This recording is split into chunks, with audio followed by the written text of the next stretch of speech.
आज है 24 अप्रैल 2024 दिन बुधवार। चलिए जानते हैं आज शाम की 50 फटाफट बड़ी खबरों को सिर्फ 10 मिनट में। पर अभी तक आपने इस वीडियो को लाइक नहीं किया है तो लाइक कर दीजिए और आप किस देश, राज्य और जिले की जानकारी चाहते हैं कमेंट बॉक्स में जरूर बताएं। मुख्तार अंसारी की मौत का असली सच सामने आ गया है। उसकी विसरा रिपोर्ट आई है जिसमें उसकी मौत होने के कारणों का खुलासा हुआ है। विसरा रिपोर्ट के अनुसार मुख्तार अंसारी की मौत जहर के कारण नहीं हुई। उसके विसरा में जहर का एक भी कण नहीं मिला है। बता दें कि मुख्तार अंसारी के परिजनों ने उत्तर प्रदेश पुलिस पर उसे धीमा जहर मारने के आरोप लगाए थे, जबकि पोस्टमार्टम रिपोर्ट में हार्ट अटैक से मौत की पुष्टि हुई थी। लेकिन पुलिस ने मुख्तार अंसारी का विसरा जाँच के लिए फॉरेंसिक लैब में भेजा, जिसकी रिपोर्ट रिलीज हुई है। लोकसभा चुनाव के लिए दूसरे चरण की प्रचार का शोर आज थम जाएगा। दूसरे चरण में 26 अप्रैल को 13 राज्यों की 89 सीटों पर वोटिंग होगी। प्रधानमंत्री या छत्तीसगढ़ और मध्य प्रदेश में चुनावी रैलियों को संबोधित करेंगे। राहुल गांधी महाराष्ट्र में प्रचार करेंगे, जबकि गृह मंत्री अमित शाह और कांग्रेस महासचिव प्रियंका गांधी केरल में चुनावी सभाओं को संबोधित करेंगे। उधर प्रधानमंत्री आज मध्य प्रदेश और छत्तीसगढ़ में धुआंधार चुनाव प्रचार करने वाले हैं।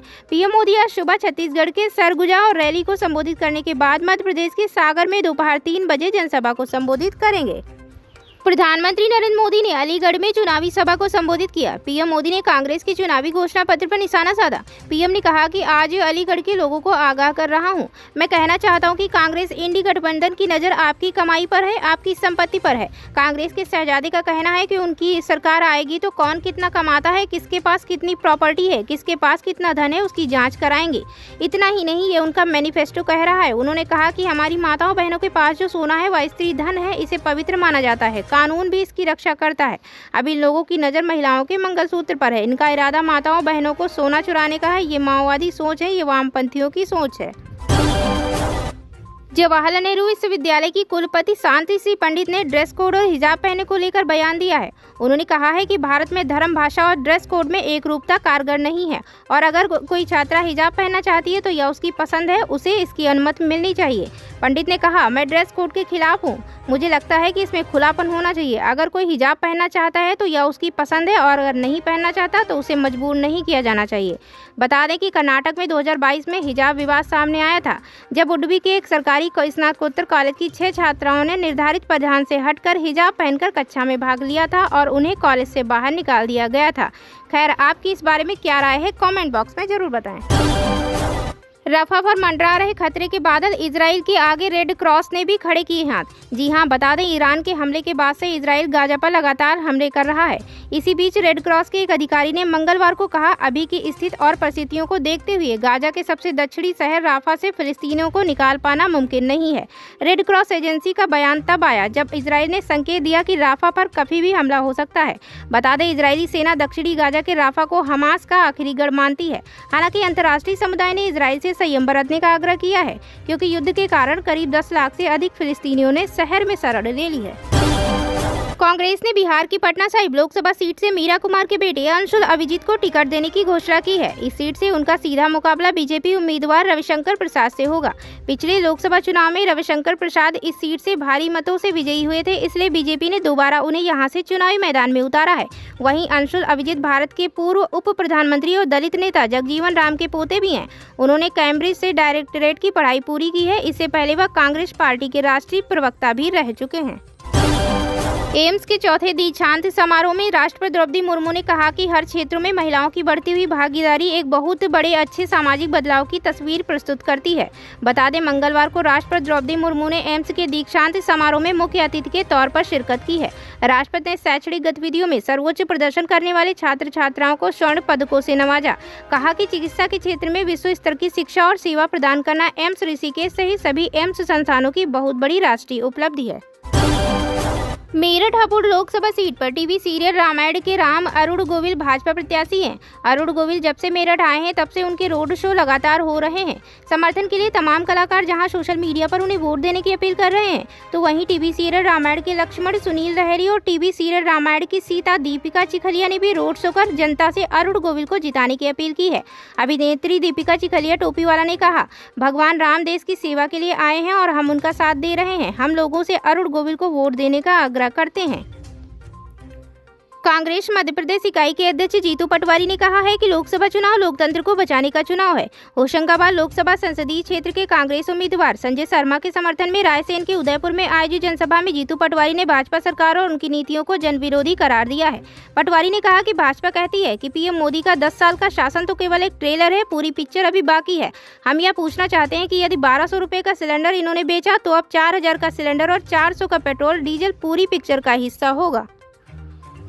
रेल से यात्रा करने वाले कई लोगों को कंफर्म टिकट मिलने में परेशानी होती है। इसकी शिकायत अक्सर लोग सोशल मीडिया पर करते रहते हैं। कई बार ऐसा होता है कि काफी समय पहले बुकिंग करने के बाद भी उनका टिकट वेटिंग में ही रह जाता है। हालांकि अब सरकार इस समस्या को जड़ से खत्म करने की दिशा में काम कर रही है।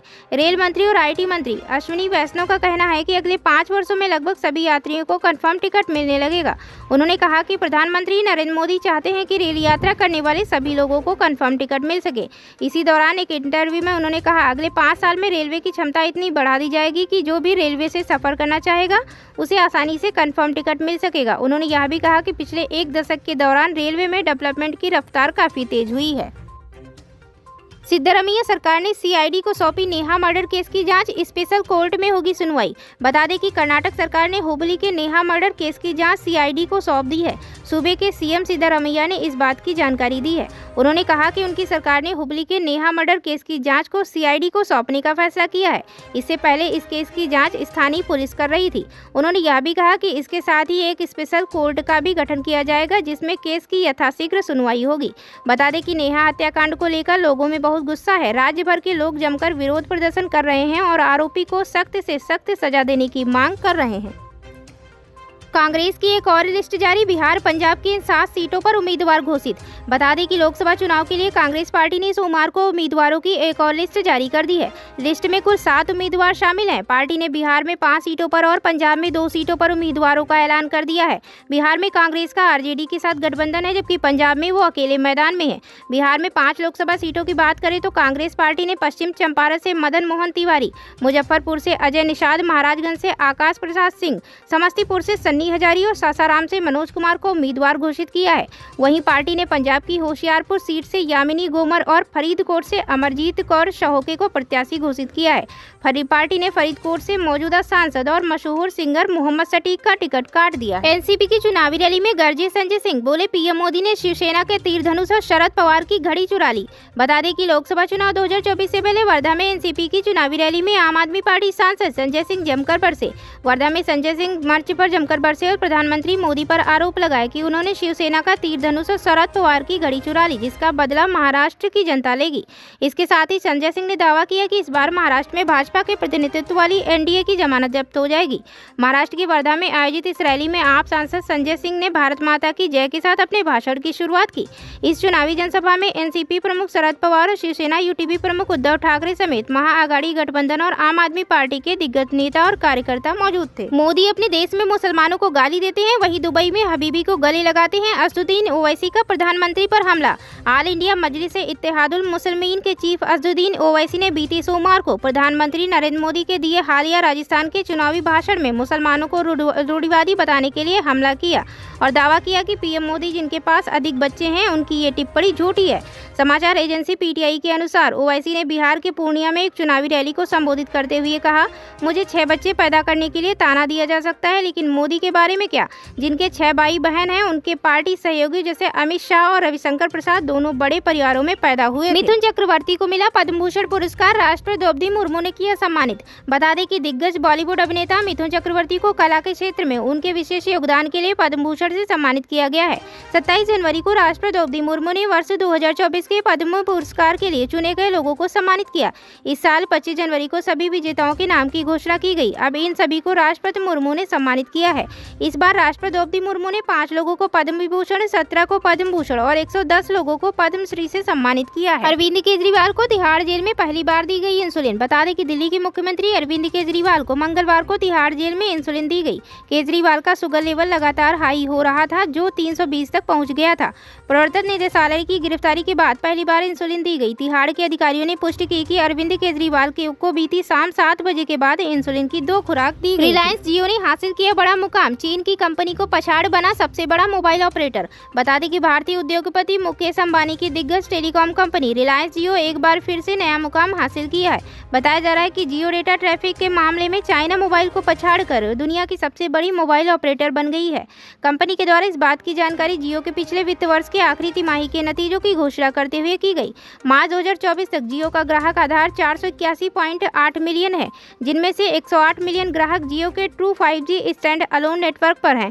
जियो नेटवर्क पर कुल ट्रैफिक 40.9 एक्साबाइट तक पहुंच गया है, जो साल दर साल 35.2% की वृद्धि दर्शाता है।